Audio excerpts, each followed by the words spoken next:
Izinkan saya pagi ini mengucapkan selamat tahun baru. Happy New Year. Biarlah tahun baru ini memberikan saudara sukacita yang baru, semangat yang baru, kekuatan baru, anugerah baru, dan berkat baru untuk menjalaninya bersama dengan Tuhan. Dan saya yakin kalau saudara bersandar kepada firman Tuhan, hidup saudara akan berhasil dan beruntung. Amin. Puji Tuhan. Itu sebabnya apapun yang terjadi, tetap setia kepada Tuhan. Tema kita pagi ini adalah iman yang sekalipun titik. Ini menjadi modal kita memasuki tahun baru. Iman yang sekalipun titik. Saya harap dengan iman yang sedemikian, kita menjalani 2026 bersama dengan Tuhan kita, Yesus Kristus. Amin. Mari kita baca firman Tuhan dalam Habakuk pasal 3, ayat 17 sampai 19. Kitab Nabi Habakuk pasal yang ketiga, 17 hingga 19. Mari kita membaca bersama-sama, buka suara dengan menikmati firman Tuhan. 1, 2, 3. Sekalipun pohon ara tidak berbunga, pohon anggur tidak berbuah, hasil pohon zaitun mengecewakan, sekalipun ladang-ladang tidak menghasilkan bahan makanan, kambing domba terhalau dari kurungan, dan tidak ada lembu sapi dalam kandang. Namun, aku akan bersorak-sorak di dalam Tuhan, beria-ria di dalam Allah yang menyelamatkan aku. Allah Tuhanku itu kekuatanku. Ia membuat kakiku seperti kaki rusa. Ia membiarkan aku berjejak di bukit-bukitku. Bacaan ini untuk pemimpin biduan dan untuk kita semua tentunya. Dengan permainan kecapi itu note tambahan. Iman yang sekalipun. Mari kita berdoa. Bapa di sorga, kami bersyukur dan terima kasih mengizinkan kami memasuki tahun yang baru 2026. Di minggu pertama ini kami boleh duduk di hadapan-Mu Tuhan, boleh memuji menyembah-Mu dan boleh belajar firman Tuhan. Semua karena anugerah-Mu dan kasih setia-Mu. Tuhan siapkan hati pikiran kami, agar kami boleh mengerti firman-Mu dan kami boleh diberi kekuatan melakukannya dalam hidup kami. Ya Tuhan, pakai juga hamba-Mu yang lemah, hina, dan terbatas ini, jadikan dia saluran berkat buat kami sekalian. Berdoa bersyukur dalam nama Tuhan Yesus, satu-satunya juru selamat dan penebus kami yang hidup selama-lamanya. Amin. Saudara, suatu kali saya berkunjung ke rumah teman baik saya, salah satu, di Amerika sini. Saya masuk ke ruang tamunya, saya kaget sekali melihat sebuah lukisan besar. Ada wanita-wanita yang setengah telanjang mandi-mandi, ya, lukisannya saudara, di sebuah kolam. Lalu ada seorang pria mengintip di sana. Pernah lihat lukisan seperti itu enggak? Saudara yang dari Jawa Barat langsung tahu, ini lukisan Joko Tarub. Joko Tarub adalah sebuah cerita legenda atau fiksi yang tidak benar terjadi, tapi katanya itu terjadi, sebagian orang percaya. Joko Tarub adalah seorang yang miskin, hidup di tengah hutan, kerjanya cari kayu bakar di hutan. Hidupnya susah. Lalu suatu hari ketika dia cari kayu itu, dia lihat, banyak sekali wanita-wanita cantik berenang di sebuah kolam atau danau. Tanpa baju, dia tertarik. Dia ngintip wanita itu mandi. Cantik semua.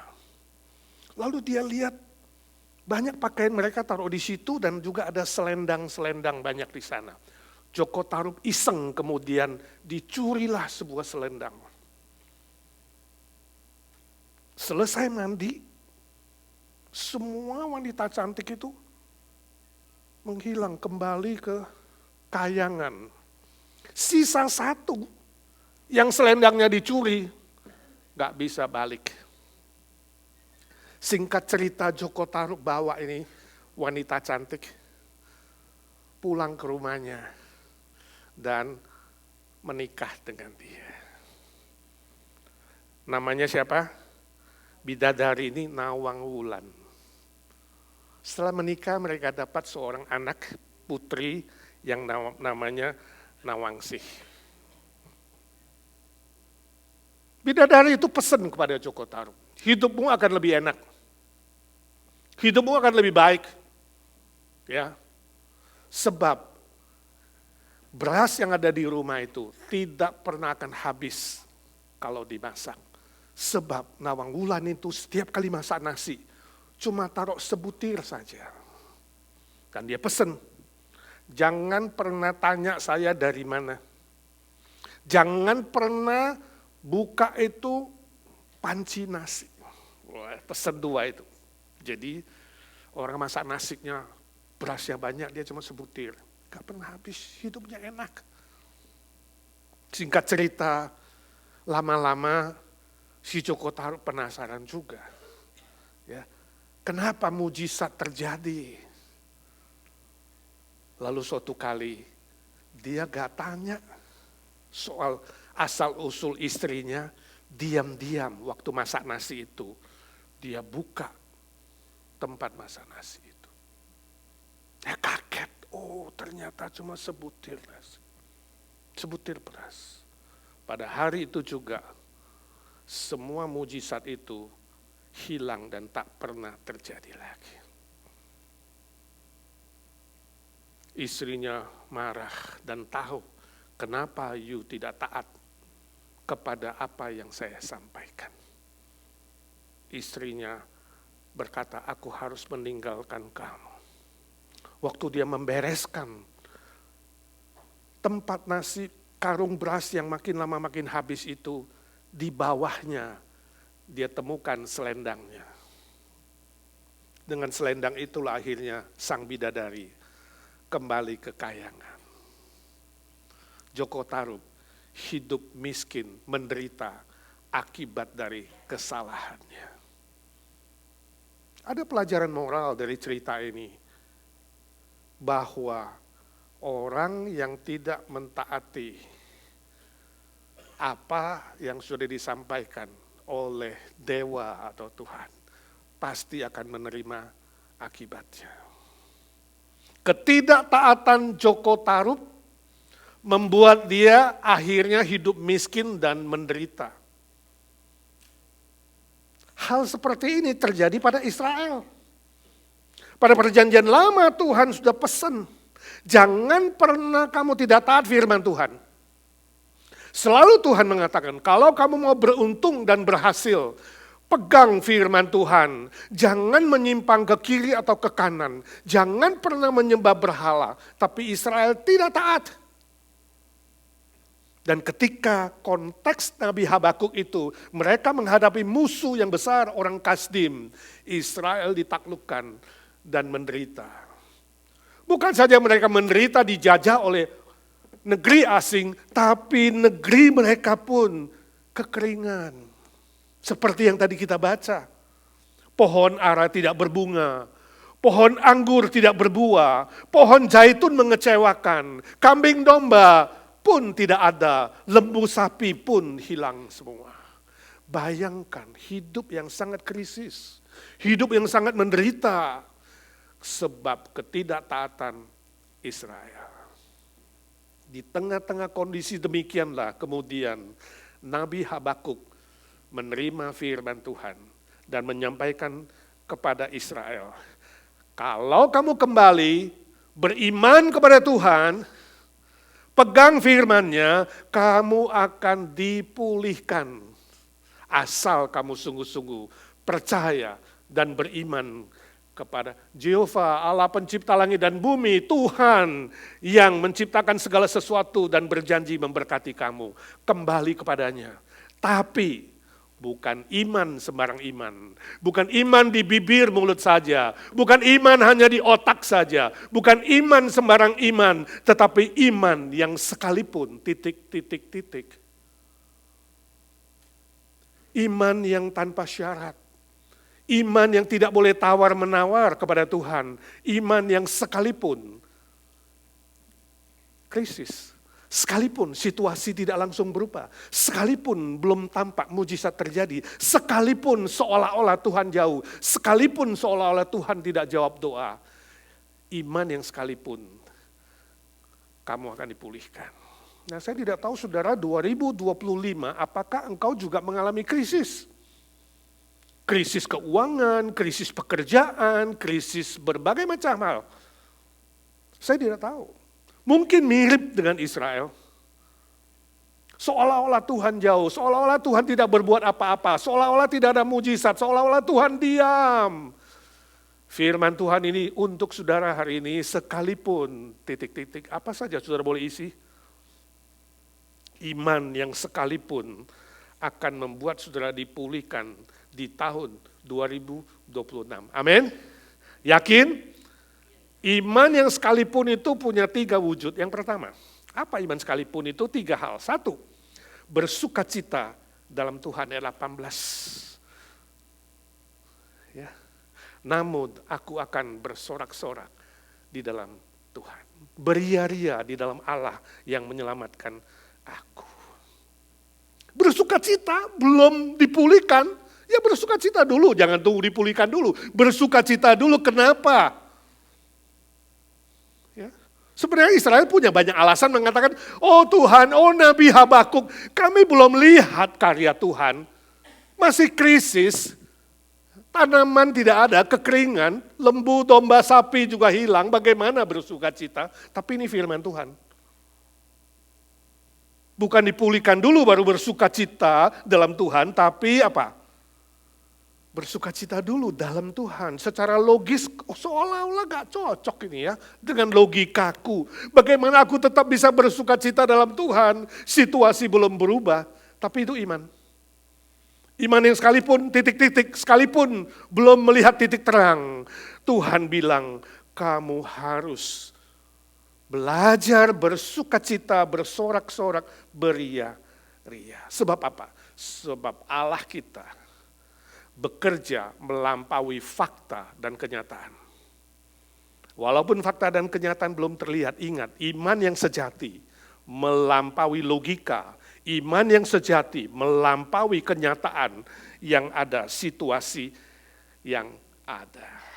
Masih ingat Rasul Paulus ketika dia berkata kepada jemaat Filipi, bersukacitalah. Filipi 4:4, ayat yang pendek.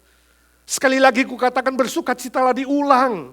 Bersukacitalah kawanku jemaat Filipi yang menderita. Sekali lagi kukatakan bersukacitalah, diulangi 2 kali. Waktu bilang begitu Paulus di mana? Di penjara. Dia belum keluar penjara. Dia masih disiksa, dia masih dianiaya, dia masih susah. Jemaat ikut susah. Dia gak bilang, oke, bersusahlah dengan saya. No. Dia katakan bersukacitalah. Sekali lagi ku katakan bersukacitalah di dalam Tuhan.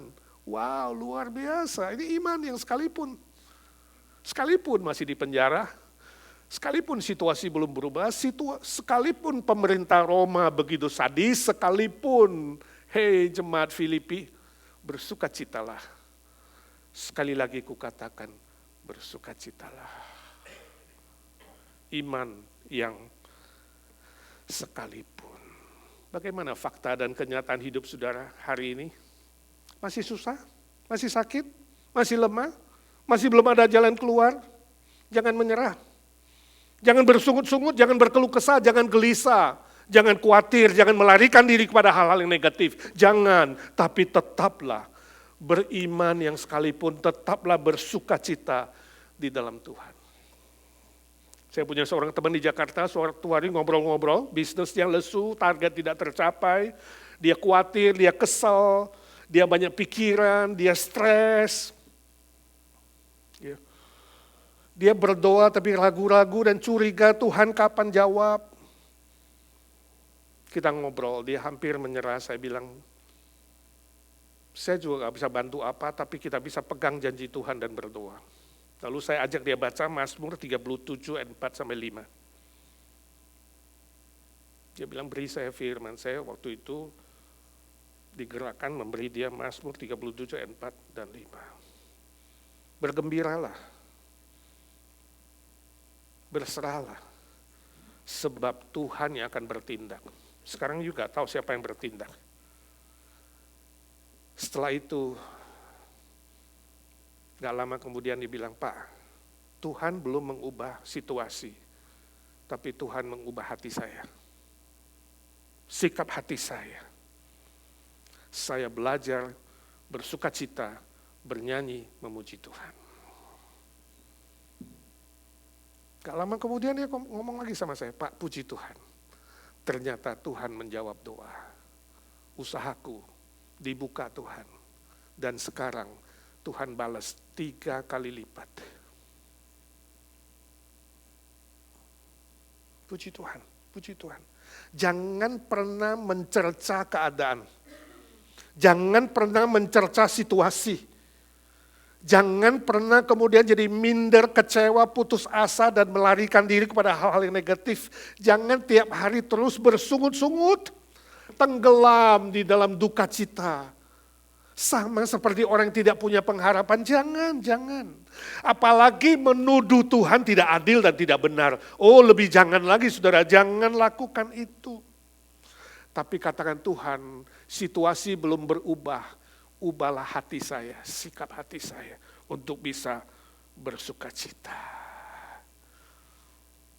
Kalau saudara bangun pagi-pagi biasa mendengar burung berkicau dan bernyanyi, saya tanya, katakanlah suatu pagi ketika kamu bangun burung tidak bernyanyi dan tidak berkicau, apa yang kamu lakukan? Marah-marah sama burung peliharaanmu? Marah-marah sama keadaan? No. Kalau burung belum bernyanyi dan tidak bernyanyi, saya usulkan saudara yang bernyanyi dan berkicau. Amin. Bila burung tidak berkicau, aku akan berkicau. 1, 2, 3. Ya, kalau gak ada yang nyanyi saja. Ya, puji Tuhan. Ubah hati ini jadi baru. Ya. Kalau matahari tidak bersinar, wajah saudara yang bersinar.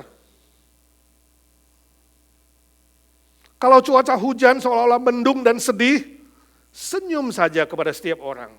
Ingat Pak Tani sedang berdansa-dansi, sebab dia menunggu hujan sudah berbulan-bulan, dan kini Tuhan kasih hujan.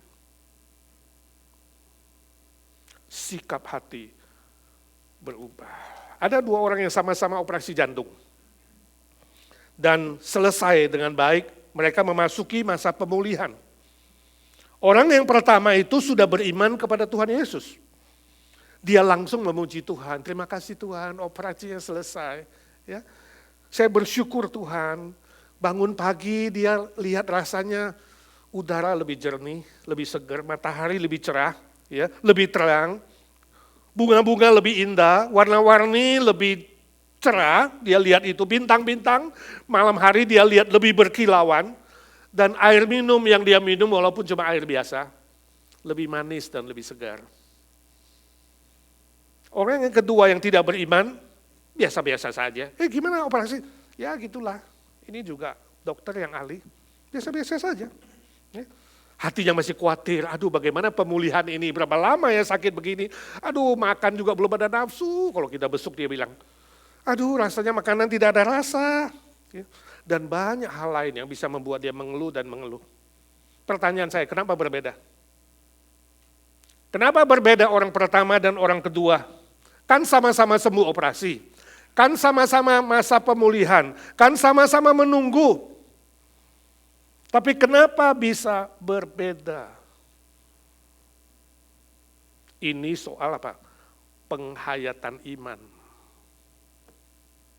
Kalau kamu menghayati imanmu, iman yang sekalipun itu, maka hatimu akan diubah, sikapmu akan diubah, ucapanmu akan diubah, tindakanmu akan diubah, fokus untuk memuji Tuhan, meninggikan Tuhan. Bukan manusia, bukan keadaan. Permisi tanya, saudara mau dipulihkan 2026? Saudara mau berhasil? Walaupun titik-titik, bersorak-soraklah dan memuji Tuhan. Amin. Yang kedua, melihat hal yang positif ayat 19a. Melihat hal yang positif, ungkapan Allah Tuhanku itu kekuatanku. Allah Tuhanku itu kekuatanku. Ini menunjukkan alasan utama, alasan pertama, kenapa kita bisa berjuang, bertahan, karena melihat hal yang positif, yaitu apa? Tuhan Allah kita, sumber kekuatan untuk menjalani hari-hari di depan, walaupun titik. Kenyataannya belum. Walaupun situasinya masih jelek, walaupun seolah-olah mujizat belum ada, tetap positif. Sebab apa? Tuhan itu sumber kekuatan yang akan menolong. Orang yang pikirannya positif memandang segala sesuatu dari kacamata Allah. Bukan kacamata dia, bukan kacamata dunia, tapi dari sudut pandang Allah. Bila Allah itu maha kuasa, bila Allah itu maha bisa, dan maha menolong, dan kekuatan, pasti segala tantangan, kesulitan, penderitaan, cobaan, ujian, bisa dipikul bersama dengan Tuhan. Itu tadi ayat pembimbing kita. Paulus mengatakan segala sesuatu, Filipi 4:13, dapat kutanggung di dalam Dia, Kristus, yang memberi kekuatan kepadaku. Jangan mengandalkan diri, jangan mengandalkan dunia, jangan mengandalkan manusia, andalkan Tuhan yang maha kuat, yang maha kuasa. Ya, maka kamu bisa berpandangan positif. Seringkali hidup itu sebenarnya lebih banyak positifnya, kalau saudara mau benar-benar menghayatinya. Tapi karena kita pakai kacamata yang salah, maka pandangannya jadi berbeda. Coba kalau saudara duduk di ruang kebaktian ini semua pakai kacamata hitam, saudara akan lihat saya jadi lebih hitam. Kalau saudara pakai kacamata merah, maka semua yang saudara lihat jadi merah. Kalau saudara pakai kacamata hijau, semua jadi lebih hijau. Kalau kamu pakai kacamata dari Tuhan, kamu akan memandang segala sesuatu lebih indah, lebih benar, dan lebih baik. Bukan lebih buruk. Ya. Memang manusia itu cenderung negatif, punya segelas air yang isinya cuma setengah, ya, air yang cuma setengah. Kalau negatif bilang apa? Aduh, airnya hampir habis. Hah? Tinggal setengah. Bagaimana kalau aku minum tambah dikit? Hah? Mulai mengeluh. Sebab yang dia lihat itu apa? Tinggal setengah. Gimana dong? Mulai panik, mulai khawatir, mulai takut. Ya. Tapi kalau yang positif, puji Tuhan masih ada setengah. Di tes waktu makan ya, kelasnya setengah aja, kita lihat siapa yang bilang, aduh kok setengah. Atau puji Tuhan masih setengah. Atau puji Tuhan ada setengah. Jadi tenang saja, oh pasti cukup. Ya. Nanti juga ditambahin lagi, bisa penuh lagi. Bagaimana kamu melihat situasimu? Lebih negatif atau lebih positif? Suatu hari ada seorang jemaat datang ke pendetanya konsultasi. Dia mengeluh soal hidupnya. Pak, susah Pak, ya. Semua sulit, keluarga sulit, pekerjaan sulit. Cari makan juga sulit, keluh, kecewa, sakit hati, kesel, berbagai macam hal. Makin cerita, wajahnya makin sedih. Makin cerita, makin mengkerut. Nggak lama kemudian air mata mengalir. Sudah berhenti, pendetanya bilang, apa betul? Bu, apa betul bahwa di hidupmu selama ini gak ada hal yang baik dari Tuhan? Semuanya buruk yang kamu cerita. Apa betul? Gak ada satupun hal yang baik. Ya ada sih pendeta, hal yang baik. Coba kamu ceritakan hal yang baik. Nah, ibu itu mulai cerita. Ya Tuhan itu baik karena gini, Tuhan itu baik karena gini. Dia mulai cerita, makin cerita, air matanya hilang, wajahnya makin ceria, makin cerita kayaknya makin bercahaya. Ya, makin bersukacita, makin cerita, makin diubah oleh Tuhan. Mulai tersenyum lama-lama, wajahnya penuh kekuatan yang datang dari Tuhan. Permisi tanya, bagaimana sikap saudara selama ini memandang sesuatu? Memandang banyak persoalan, memandang soal sakit penyakit, memandang keadaan yang belum berubah. Bagaimana? Cenderung positif atau negatif? Saya baca cerita seorang di Jepang itu suka mancing seorang bapak. Ya, tapi dia punya sifat yang aneh. Setiap kali dapat ikan yang dia pancing, dia ukur. Dia keluarkan penggaris, dia ukur. Ya. Ukur, ada yang dia lempar kembali, ada yang dia simpen. Pancing lagi dapat dia ukur, ada yang dilempar kembali ke laut, lalu ada yang dia tangkap, dia simpen. Ukur dulu tapi. Nah, seorang pengunjung lihatin orang Jepang ini aneh ini. Kenapa tiap kali dapat ikan diukur? Lalu ditanya, Mas, kok mas di Jepang kok mas? Jepang nggak pakai mas dong, pakai apa sih? Pak, kenapa sih dari tadi saya lihat kamu pancing ikan, setiap kali dapat itu kamu ukur? Ya, itu maksudnya apa? Lalu dia cerita, gini loh, dia bilang, saya harus meyakinkan ikan itu tidak lebih dari 10 inci. Kalau lebih 10 inci, saya pasti lepaskan. Kalau lebih 10 inci ke bawah, nah itu saya simpan. Loh, kok terbalik bukan yang besar yang diambil? Dia bilang begini, itu kuali di rumah saya, itu 10 inci.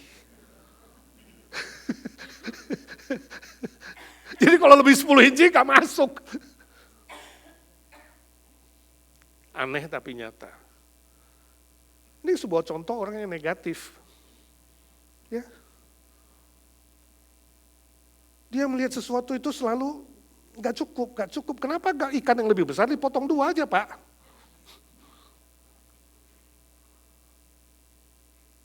Kamu cenderung negatif atau cenderung positif? Ini sangat-sangat penting. Ini menentukan bagaimana kamu menjalani 2026 lebih sukses dan lebih berhasil. Ketika kamu selalu bersukacita dan melihat sesuatu dari kacamata Tuhan. Dan kamu selalu akan hidup berkemenangan. Tanpa banyak keluhan. Dan tanpa berdosa dengan mulut dan dengan tindakan. Katanya ini ada sebuah cerita yang sungguh terjadi di Amerika. Pada abad yang lalu ketika manusia masih sering bepergian naik kereta api. Ya. Lalu waktu menuju dari barat ke timur itu lewat sebuah pegunungan besar. Ceritanya mesin lokomotif itu yang ada 2 besar, 1 macet. Jadi speed jadi setengah pelan. Orang-orang sudah mulai mengeluh. Tapi kaptennya ya masih positif. Dia katakan, jangan khawatir saudara-saudara, kita akan coba supaya terlambatnya tidak banyak. Jangan khawatir, tetap menikmati perjalananmu. Gak lama kemudian mesin satu lagi rusak. Jadi stuck. Begitu stuck, wah orang makin mengeluh, ngomel-ngomel. Kaptennya masih positif dan tenang. Dia mengatakan, saudara-saudara jangan khawatir. Kita ada kabar buruk dan kabar baik sekaligus. Ya. Kabar buruknya, mesin 2 rusak dan kita harus nginep di sini, di tengah hutan. Tapi kabar baiknya apa? Ya kabar baiknya apa? Dia bilang, untung kita bukan naik pesawat terbang. Ini masih kereta api, jadi semuanya bisa nginap dengan tenang. Dalam Jawa ini falsafah untung. Udah tabrakan, patah kaki 1, untung patah 1 gak patah 2. Udah patah 2, untung patah 2 gak mati. Kalau udah mati, Untung mati, kalau tidak menderita seumur hidup. Jadi selalu positif. Ini contoh aja, melihat segala sesuatu dari sudut positif. Amin. Selalu lihat dari kacamata Tuhan, sebab dia sumber kebaikan. Gak ada sesuatu yang buruk dari dia. Gak ada setetes dosa pun di dalam dia. Dari kacamata Tuhan selalu benar, selalu baik, walaupun belum dimengerti. Yang terakhir, tetap aktif dan bergairah. Ayat 19b, tetap aktif dan bergairah. Ada ungkapan, kakiku seperti kaki rusa. Dia membiarkan aku berjejak di bukit-bukitku. Ini adalah simbol dari kegairahan hidup dan keaktifan. Ibarat rusa yang bersenda gurau, rusa yang sedang bermain, rusa yang sedang menari-nari di bukit, bercanda di perbukitan. Itu ciri khasnya rusa. Walaupun, sekalipun keadaan belum berubah. Tidak pasif, tidak berpangku tangan, tidak mengurung diri, tidak diam seperti patung, nggak buat apa-apa, tapi tetap bergairah, tetap bersemangat. Ya. Nggak merenungi nasib, oh nasibku, no. Ya. Tidak diam 1000 bahasa, tapi tetap bernyanyi memuji Tuhan. Tidak berdiam diri pangku tangan, sudahlah give up, nggak mau apa-apa lagi. Aku menyerah saja. Sudah tidak ada gunanya. No, tetap aktif, tetap bergairah, tetap bersemangat. Ya. Iman yang sekalipun mencoba melakukan sesuatu walaupun masih kecil. Jangan sampai nol. Berusaha melakukan something, do something setidaknya. Contoh bila listrik mati, di sini jarang mati listrik, betul nggak? Sempat sih waktu itu sebelum New Year, udah mati berapa jam. Kalau Indonesia sering mati ya, teman yang dari Indonesia. Saya tanya, kalau listrik mati di rumahmu, apa yang kamu lakukan? Marah-marah sama PLN? Percuma, dia nggak dengar kok. Ya. Kesel, ngapain kesel? Tambah stres, ya kan? Sedih, berdiam diri karena gelap, oh gelap tuh. Cari lilin. Cari senter. Gak punya lilin, ingat dulu waktu malam Natal dapat lilin yang kecil. Lakukan sesuatu. Memang kadangkala hidup itu ya, persoalan itu seperti benang kusut. Pak Edi gak tahu sih, hidupku kayak benang kusut Pak. Kalau benang udah kusut mau dibuka, dari mana? Mulainya dari mana? Hah? Gak tahu dari mana, benang kusut kok. Nah kalau hidupmu seperti benang kusut, gak tahu mulai dari mana jadi apa? Bingung? Diam-diam saja? Mau menyerah saja? Kenapa benang kusut? Paling tidak berpikir, oh mungkin sekali kamu mau selesaikan semua masalah sekaligus.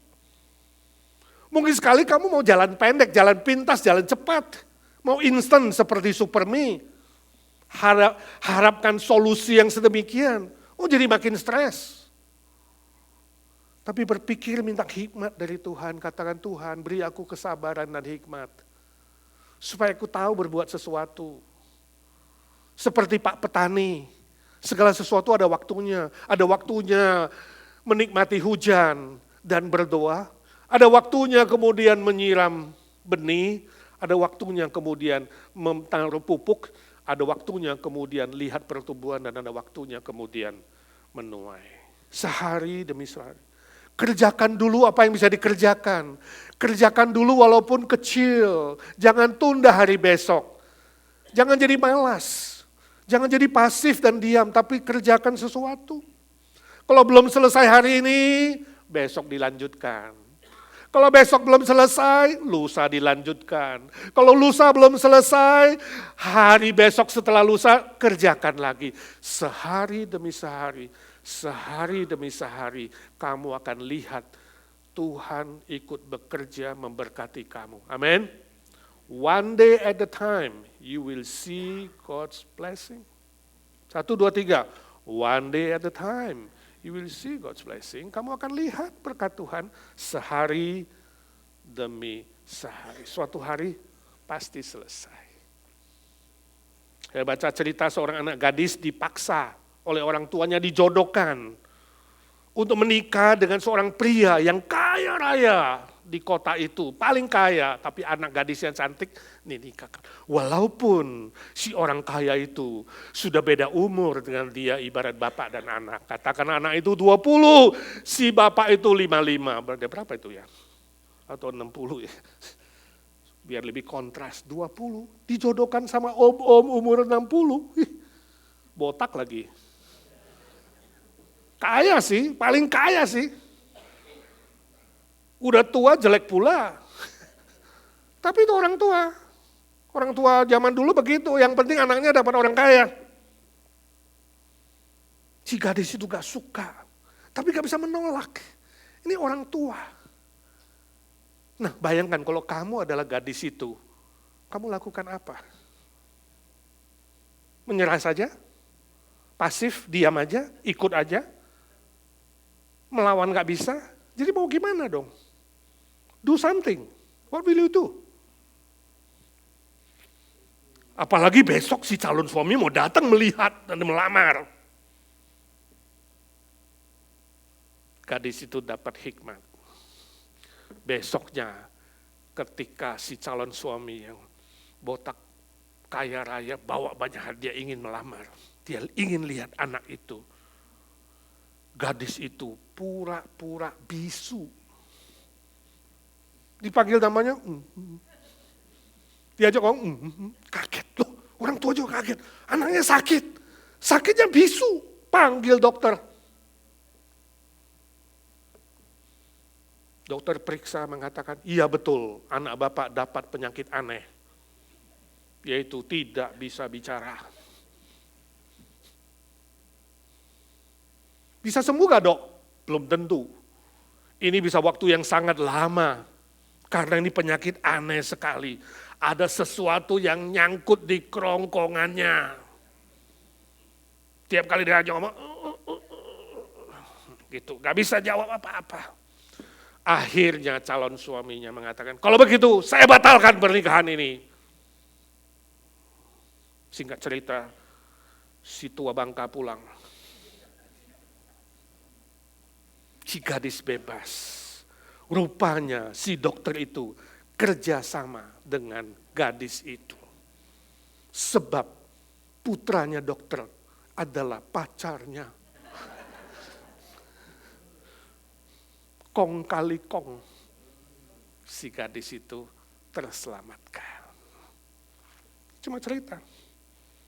Tapi mereka akhirnya kedua sejoli itu bisa menikah and happy ending. Yeah. Happily ever after. Bagus gak? Saudara ingin gak 2026 hidupmu adalah happy ending? Amin. Tapi bukan maksud saya, saudara, jadi orang pura-pura bisu ya. No, salah mengerti. Bukan maksud saya, saudara, pura-pura. Bukan itu. Poin saya adalah orang yang beriman tidak pernah menyerah. 1, 2, 3. Orang yang beriman tidak pernah menyerah. Lakukan sesuatu, katakan Tuhan, beri aku hikmat.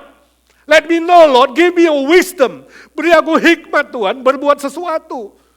Di tengah-tengah tantangan, kesulitan, cobaan, ujian, Tuhan beri saya hikmat. Melakukan yang baik dan benar. Melakukan sesuatu bukan hanya diam-diam, mengunci diri di kamar. No, tapi tetap aktif dan bergairah untuk mencari kerajaan Allah dan kebenarannya. Maka engkau pasti mengalami happy ending. Amin. Amin aja gak semangat gimana happy ending. Amin. Puji Tuhan. Mari kita berdoa, siapkan hati juga untuk perjamuan kudus. Kita ingat kasih Kristus buat kita. Mari kita berdoa. Bapa di sorga, terima kasih untuk firman-Mu. Sama seperti Nabi Habakuk menghibur, menguatkan Israel. Yang akhirnya dipulihkan, kami juga rindu dipulihkan. Khususnya memasuki 2026, hamba-Mu berdoa dalam nama Tuhan Yesus. Engkau memberkati setiap pribadi yang sudah mendengar firman Tuhan, beri kekuatan untuk bisa melakukan firman Tuhan secara nyata dalam hidup mereka masing-masing. Jadikan 2026 tahun keberhasilan, tahun keberuntungan, tahun sukacita, tahun gairah, tahun semangat baru, dan tahun lebih setia dalam ibadah, dalam melayani pekerjaan Tuhan, memenangkan jiwa. Sehingga kami sungguh-sungguh mengalami happy ending bersama dengan Tuhan, berkat Tuhan berlimpah sesuai dengan janji-Mu. Ini doa kami, dalam nama Tuhan Yesus kami berdoa dan memohon berkat Tuhan. Amin.